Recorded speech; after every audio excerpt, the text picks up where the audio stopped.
예수님은 겟세마네 동산에서 결전을 치르셨습니다. 자신과 싸우셨습니다. 모든 유혹과 싸우셨습니다. 땀이 피가 되도록 기도하셨습니다. 반면에 제자들은 그 엄중한 시간에 졸며 잠잡니다. 주님께서 흔들어 깨우셨지만 연약한 육신을 이길 능력이 그들에게는 없었습니다. 주께서 세 번째 기도를 마치시고 돌아와 제자들과 말씀을 나누십니다. 이제는 자고 쉬라. 보라, 때가 가까이 왔다. 인자가 죄인의 손에 팔릴 것이다. 근데 그 말을 하는 순간에 저기 멀리서 어디선가 등과 횃불이 보이기 시작합니다. 주님께서 또 제자들에게 말씀하셨어요. 일어나라, 함께 가자. 보라, 나를 파는 자들이 가까이 왔느니라.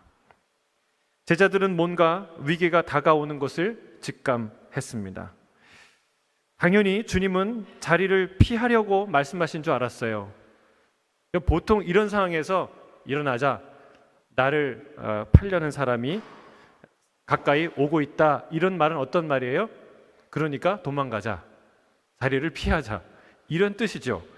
그런데 기가 막힌 것이 놀랍게도 주님은 다가오는 횃불 반대 방향으로 가지 않고 횃불이 다가오는 그 방향으로 주님이 걸음을 옮기시는 것이었습니다.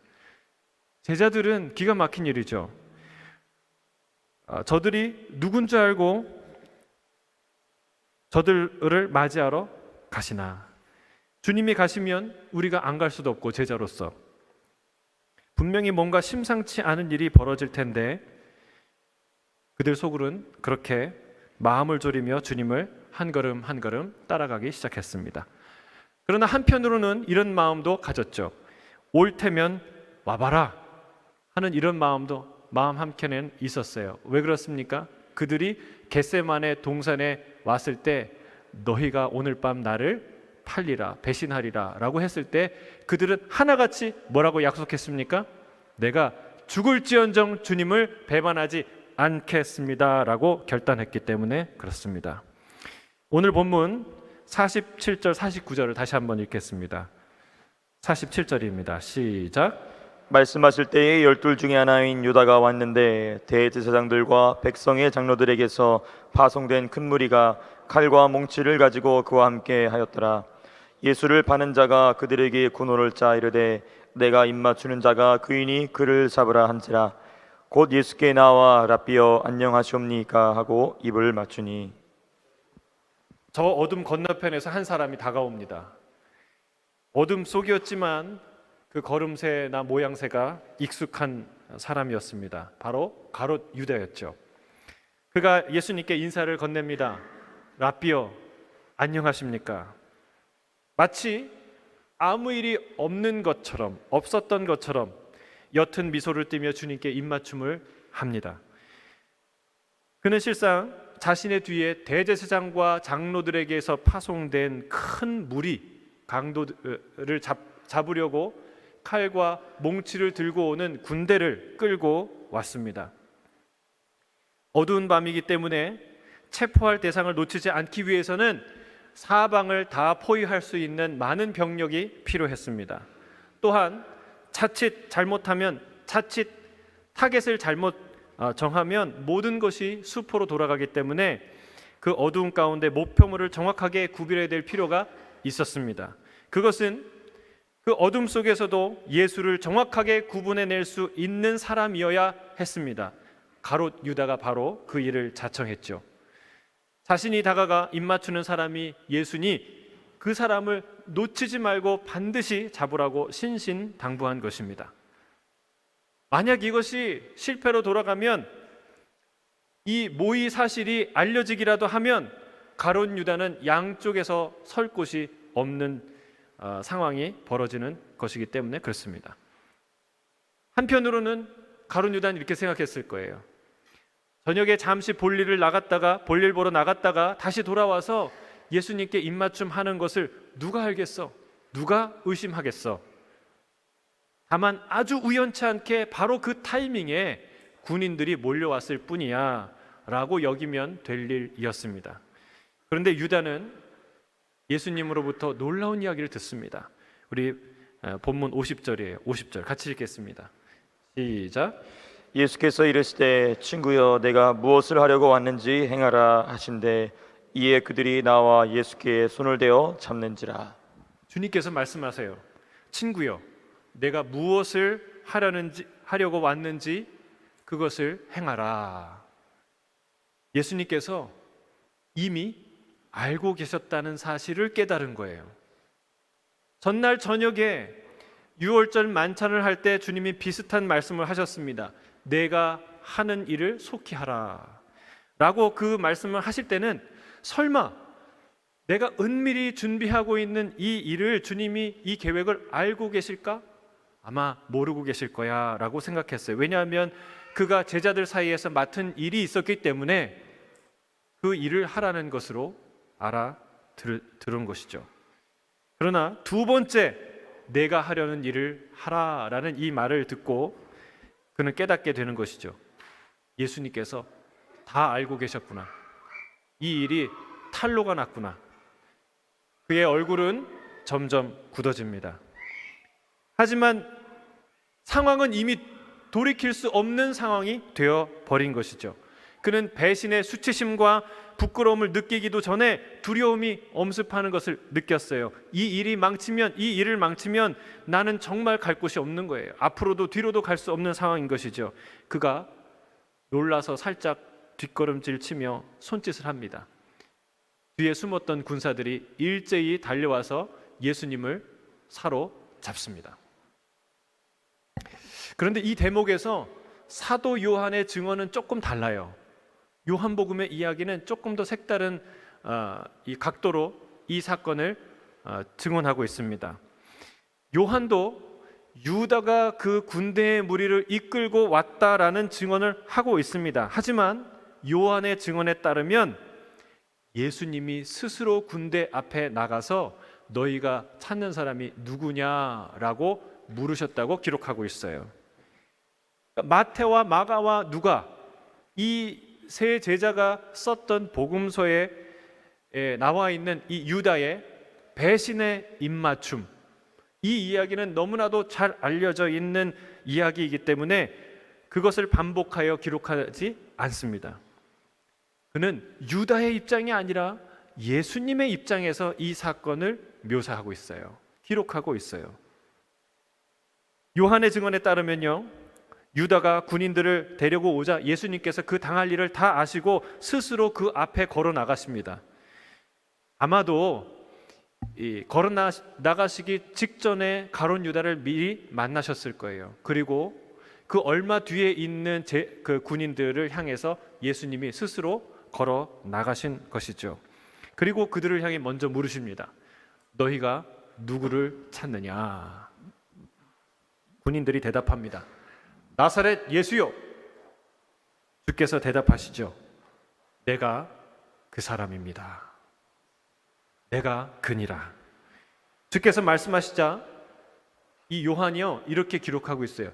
군인들이 깜짝 놀라서 뒤로 넘어졌다라고 기록합니다. 깜짝 놀라서 뒤로 나가 떨어졌다라고 얘기해요. 요한복음 14장 6절입니다. 같이 읽겠습니다. 시작. 예수께서 그들에게 내가 그니라 하실 때에 그들이 물러가서 땅에 엎드러지는지라. 왜 놀랐을까요? 왜 뒤로 넘어졌을까요? 그 많은 잡으러 온 사람들이, 칼을 쥐고 있는 사람이, 비무장한 한 사람의 이야기에 왜 넘어졌을까요? 사복음서를 비교해서 읽어보면 예수님께서 잡히시는 장면 속에 뚜렷이 대비되는 두 인물상이 있습니다. 하나는 잡히시는 예수 그리스도, 또 다른 반대는 잡으러 온 이 군인들. 이 모습이 명확하게 대비됩니다. 예수님은 잡히시는 분이었지만 놀랍게 당당한 분이었고, 이 군인들, 이 군대는 예수님을 잡아가는 사람들이었지만 한없이 소심하고 위선적인 모습으로 그려지고 있습니다. 예수님께서 군인들을 향해 이렇게 말씀하셨어요. 뒷부분에 가면 너희가 강도를 잡는 것 같이 칼과 몽치는 곤봉이죠. 곤봉 같은 것을 가지고 나를 잡으러 왔느냐?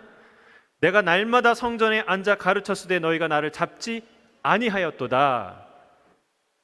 무슨 말씀이에요? 예수님이 내가 숨어 다니지도 않고 날마다 성전에 나갔고 거기서 가르치는 것을 너희가 다 들었음에도 불구하고 비겁하게 그때는 문제 삼지 않고 그때는 감히 손을 대지 못하다가 비겁하게도 이 야밤에 반역자를 잡듯이 폭동 주동자를 잡듯이 공개 수배범을 잡듯이 이렇게 많은 사람을 끌고 무기까지 들고 이렇게 찾아왔느냐라고 말씀하는 거예요. 그 중에 진짜 군인이 있었다면 사실 이 말을 듣고 부끄러웠을 거예요. 여러분, 현상수배해서 수사를 해갖고 포위망을 좁혀서 지금 검거하는 겁니까? 그게 아니에요. 그들이 잡고자 하면 얼마든지 잡을 수 있도록 자신을 드러내셨던 그런 기회가 얼마든지 있었는데 그때는 손도 못 대다가 이제 밤에야 마치 현상수배범을 잡는 것처럼 남몰래 와서 이렇게 잡느냐는 거예요. 명확한 죄목과 명분도 가지지 않은 채 예수님을 체포하는 것입니다. 마치 블레셋 군인들이 자기 힘으로는 잡을 수 없던 삼손을 몰래 숨었다가 그 밧세바의 여인의 배신을 통해서 그 삼손을 결박하는 것처럼 얼마나 비겁하고 소심한 그런 모습입니까? 낮에는 예수님의 메시지를 다 듣고 그 정도는 우리가 들을 수 있어 라고 하는 듯 관용적인 태도를 보였다가 남이 안 보는 밤이 돼서야 그들의 야만적인 폭력성이 드러나는 이 위선을 주님이 지적하신 거예요. 반면에 예수님은 너무도 당당하십니다.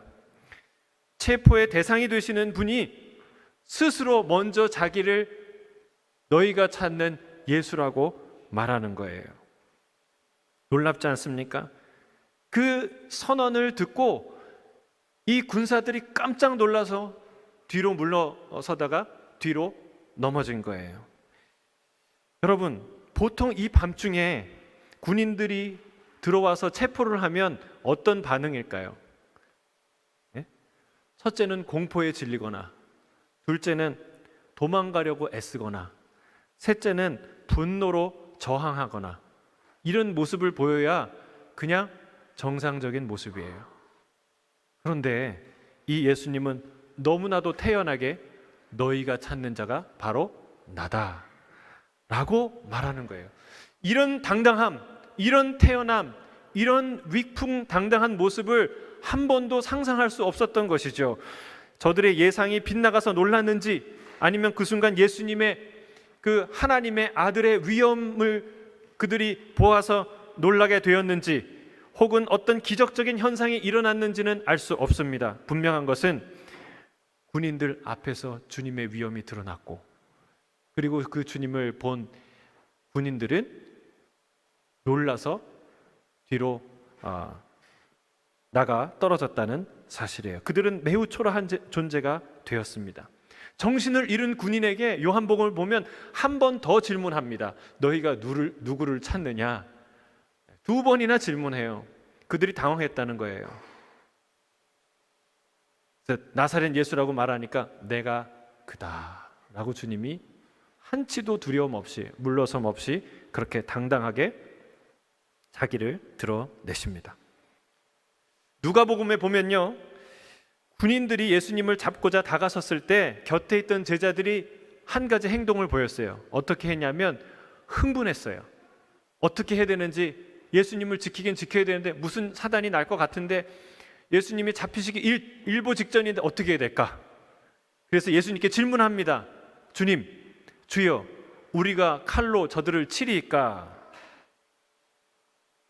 어떤 일이 벌어졌나요? 예수님이 대답하기도 전에 칼을 휘두른 사람이 있었어요. 누굴까요?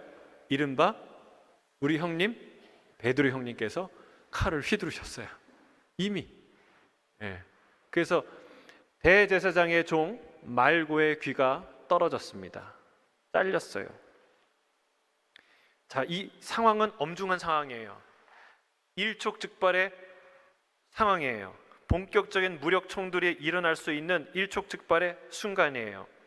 물론 제자들이 당연히 불리했죠. 순식간에 제자들은 제압되고 예수님보다 먼저 제자들이 죽을 수도 있는 그런 상황이었어요. 이 상황에서 너무나도 멋지시게 예수님이 상황을 정리하십니다. 예수님이 이 상황을 정말 놀랍게 정리하세요. 뭐라고 얘기하십니까? 제자들을 향해서 말씀하세요. 칼을 도로 칼집에 꽂으라. 이 말이 어둠을 타고 모든 사람의 흥분한 사람들의 마음에 와 닿았을 거예요. 그리고 주님이 이어서 말씀하세요.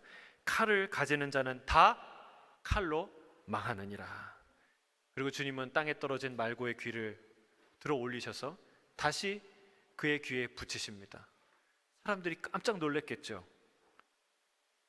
주님이 제자들을 단속하시면서 이 싸움이 확전되지 않도록 막으셨고, 말고의 길을 고쳐주면서 이 군인들, 이 무리들의 마음을 사로잡은 거예요. 깜짝 놀라게 하신 것이죠. 그리고 요한의 증언에 따르면 주님이 한마디 더 하십니다. 뭐라고 얘기하냐면, 내가 너희에게 너희가 참는 사람이 나라고 나의 신분을 확인하여 주지 않았느냐? 그러니 이 사람들을 가게 하라. 이 사람들을 다 그냥 가도록 허락하라 말씀하셨어요. 결국은 어떻게 됐나요? 제자들이 예수님을 다 버리고 도망갔어요. 그런데 중요한 것은 그들이 도망갈 수 있도록 길을 열어주신 분이 누구예요? 예수님이라는 거예요. 예수님이 길을 열어주지 않았다면 그 모든 제자들이 다 사로잡히거나 다 죽임을 당하거나 그런 일을 당할 수밖에 없었던 것이죠. 분명 오늘의 장면을 보면 예수님이 불리하고 초라한 형국이에요. 대제사장과 장로들의 계략에 깜짝같이 속아서 가룟 유다의 배반을 통해 군인들에게 무기력하게 잡히시는 모습이 오늘의 내용이에요. 그러나 이 장면 하나하나, 그 표정 하나하나를 우리가 자세히 들여다보면 놀라울 정도로 예수님께서 모든 상황을 다 컨트롤하고 계시고 있다는 사실을 알게 됩니다. 베드로가 칼을 뽑았죠. 베드로가 뽑은 그 칼은 예수님을 지키기 위한 충성심에서 나온 행동이었습니다. 그러나 그 일이 자칫 하나님의 일을 송두리째 무력하게 다 망칠 수도 있는 어리석은 행동이었다는 사실을 그는 알지 못했어요. 그 싸움으로 그 저녁에 예수님과 제자들이 일망타진되었다면 십자가의 사건이 있을 수 있습니까? 불가능한 것이죠. 그 싸움으로 그 저녁에 다 사람들이 죽었다면 칼을 먼저 그들이 휘둘렀기 때문에 군인들의 폭력은 정당화되었을 것입니다. 혹여 구사일생 예수님만 간신히 살아남아서 십자가를 질 수 있었다면 그 모든 일을 증언할 제자들이 존재하지 않게 되는 것이죠. 사랑하는 성도 여러분, 질문을 합니다. 여러분, 누가 누구를 지키는 겁니까? 베드로는 자기가 예수님을 지켜야 한다고 생각했어요. 그리고 그 칼을 휘둘러서 예수님을 지킬 거라고 생각했어요.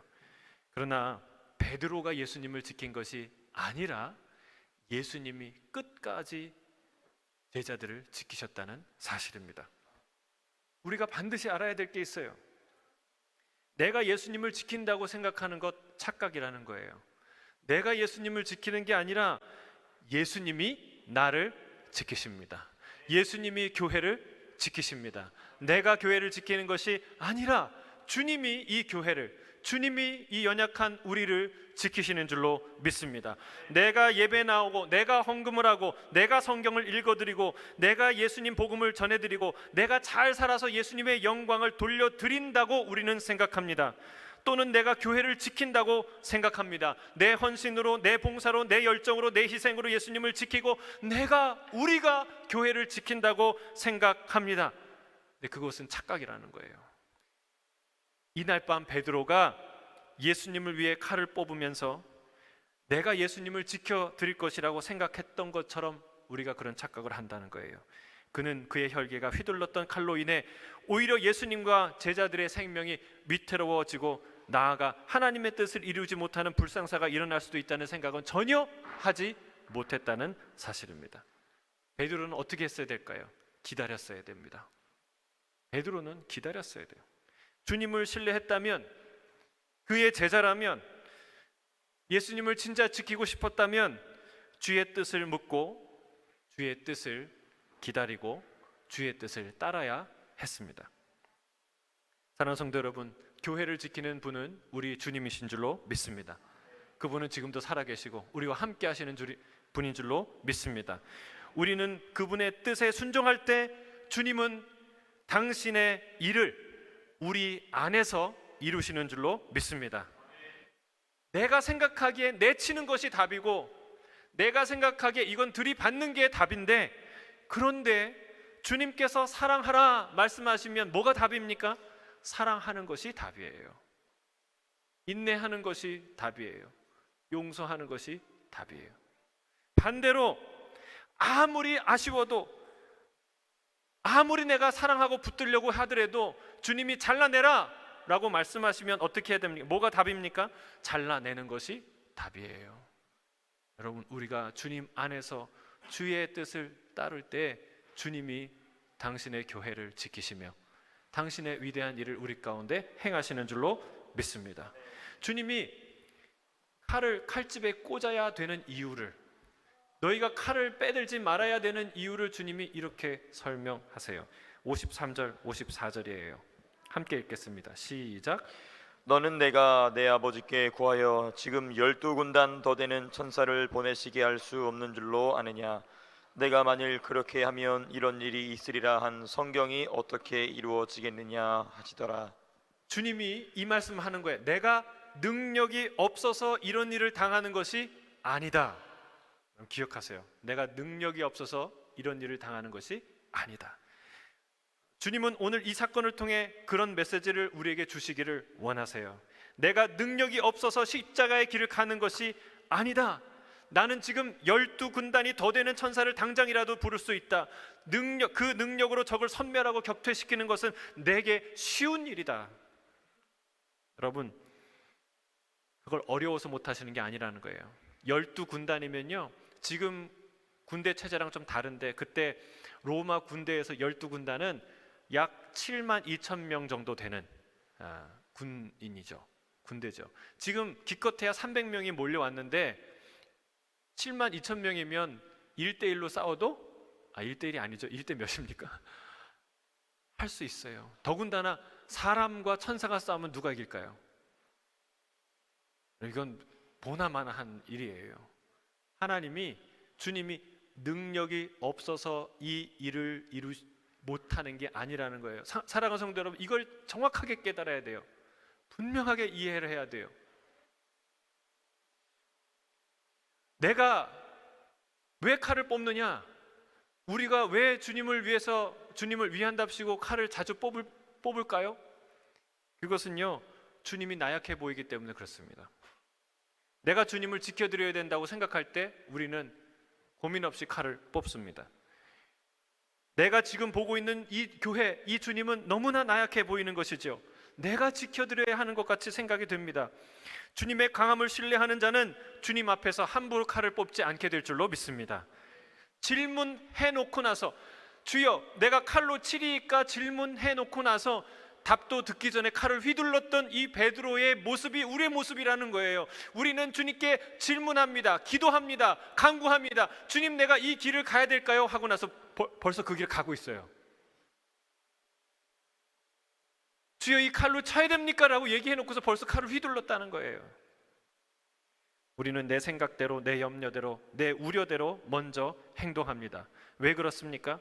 주님의 능력을 신뢰하지 않기 때문입니다.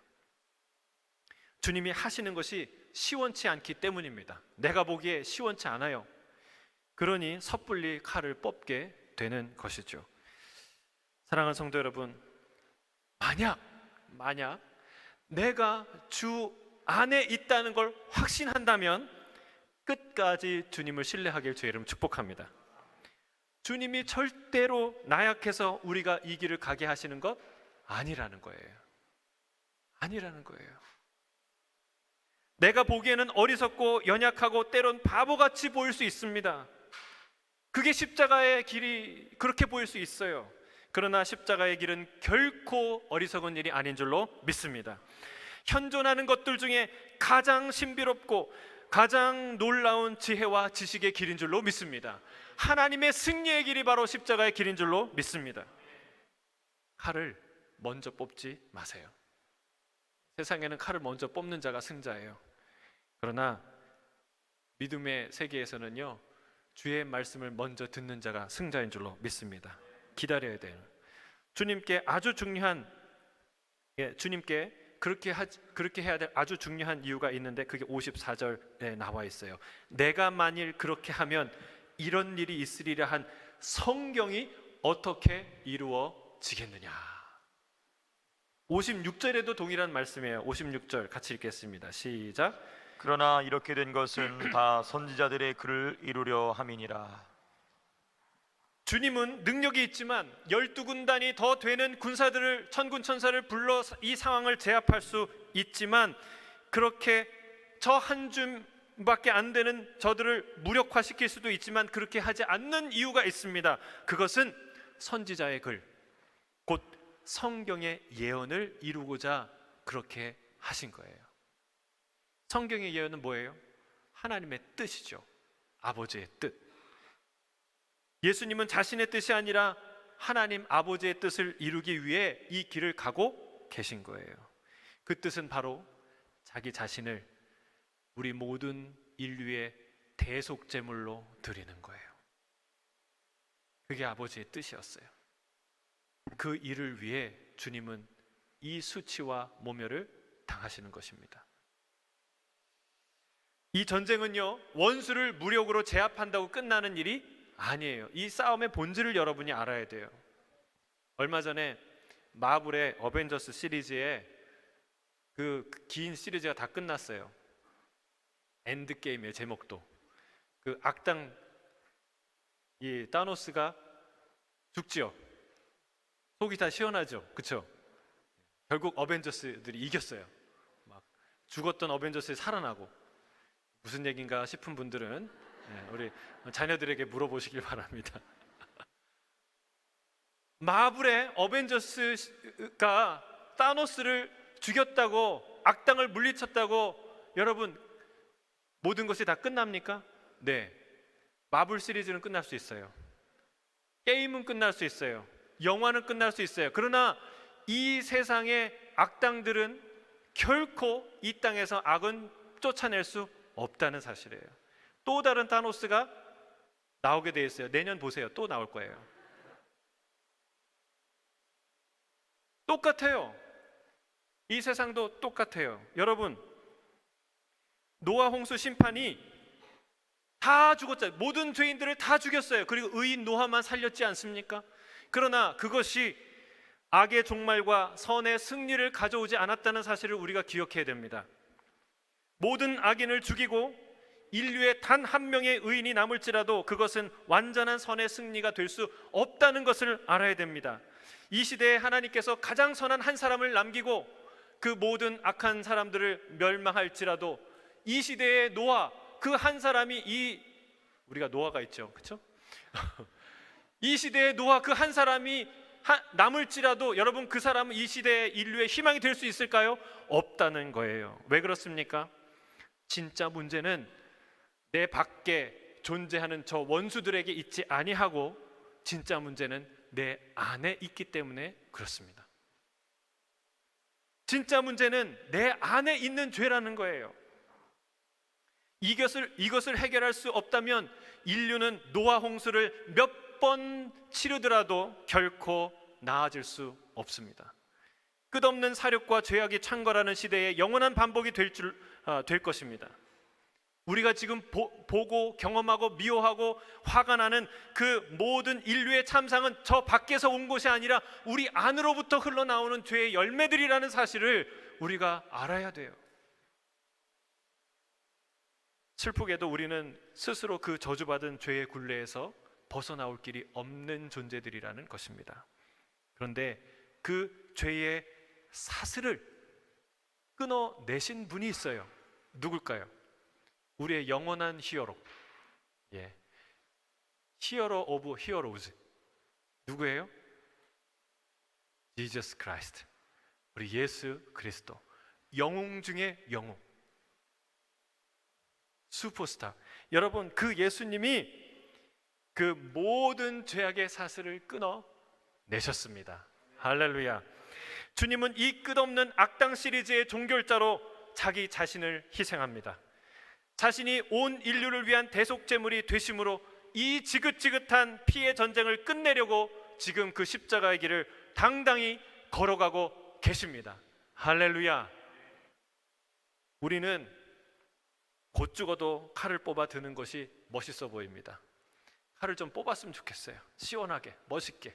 평생 갈았던 칼인데 이거 안 쓰고 그냥 죽으면 어떡하나, 쓸 기회가 없으면 어떡하나. 여러분, 지식의 칼을 갖고 있는 사람 지식의 칼을, 돈의 칼을 갖고 있는 사람 돈의 칼을, 명예의 칼을 갖고 있는 사람 명예의 칼을 한번 휘둘렀으면 좋겠어요. 그러나 여러분 기억하세요. 내가 멋있는 게 중요한 게 아니에요. 내가 멋있어 보이는 게 중요한 게 아닙니다. 내가 예상하고 내가 기대하는 그런 그림이 성취되느냐 아니냐가 중요한 게 아닙니다. 정말 중요한 것은 무엇이냐? 하나님 아버지의 그 원대하시고 심오한 뜻이 이루어지느냐 안 이루어지느냐, 그것이 중요합니다. 아버지 하나님의 뜻, 성경 말씀이 성취되는 그 일에 저와 여러분이 쓰임받게 되길 주의 이름 축복합니다. 여러분, 내 생각과 내 의지와 내 그림을 만들어가는데 하나님의 능력과 하나님의 도우심을 끌어다 사용하는 것이 아니라 하나님의 비전과 하나님의 뜻, 하나님의 예언이 성취되는 그 일에 우리의 인생과 에너지와 우리의 공동체가 쓰임받는 것이 중요하다는 사실이에요. 주님은 이 일을 이루기 위해, 주님의 뜻을, 아버지의 뜻을 이루기 위해 기꺼이 자신을 내어 주십니다. 아무도 우리 주님을 강제할 수 있는 사람은 존재는 없습니다. 피할 마음이셨다면 이미 전날 유월절 마지막 만찬을 하시고 예루살렘을 뜨셨을 겁니다. 정말 피하려고 하셨다면 겟세마네 동산에서 기도를 마친 이후에 다가오는 군인들 그 반대 방향으로, 그 어둠 속으로 사라지셨으면 모든 일은 끝났을 것입니다.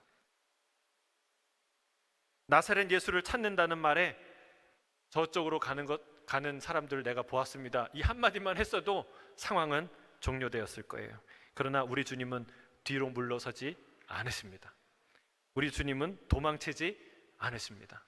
당당히 걸어 나아가서 자신을 원수의 손에, 자신의 목숨을 원수의 손에 스스로 내어 주십니다. 주님은 이 이후에 어떤 일이 벌어질지 너무나도 잘 아시는 분이었어요. 어떤 혹독한 조롱과 죽음이 예비되었는지 누구보다 잘 아셨습니다.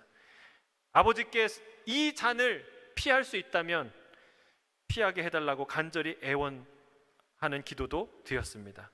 이 싸움은 주님과 군인들의 싸움이 아니라 주님은 자신과의 싸움을 하셨던 것이죠. 그리고 결국 주님은 그 싸움에서 당당히 이기시고 온 인류를 위한 대속 제물로 자신을 원수의 손에 스스로 내어 주십니다. 가장 선하신 분이 가장 불의한 자의 손에 자신을 내어 주십니다. 가장 강하신 분이 가장 위선적이고 소심한 군인들에게 자신을 내어 주십니다. 이것이 우리가 볼 수 있는 역사상 가장 위대한 순간인 줄로 믿습니다. 말씀을 맺습니다. 끝내 당신의 뜻이 아니라 아버지의 뜻을 이루기 위해 그것을 간절히 이루기를 원하셨던 예수 그리스도, 그분을 따라 우리도 내 뜻대로 내 마음대로 칼을 휘두르는 인생이 아니라 주의 뜻을 이루기 위해 용기 있게 나를 내어드리는 저와 여러분이 되길 주의 이름으로 축복합니다. 아멘.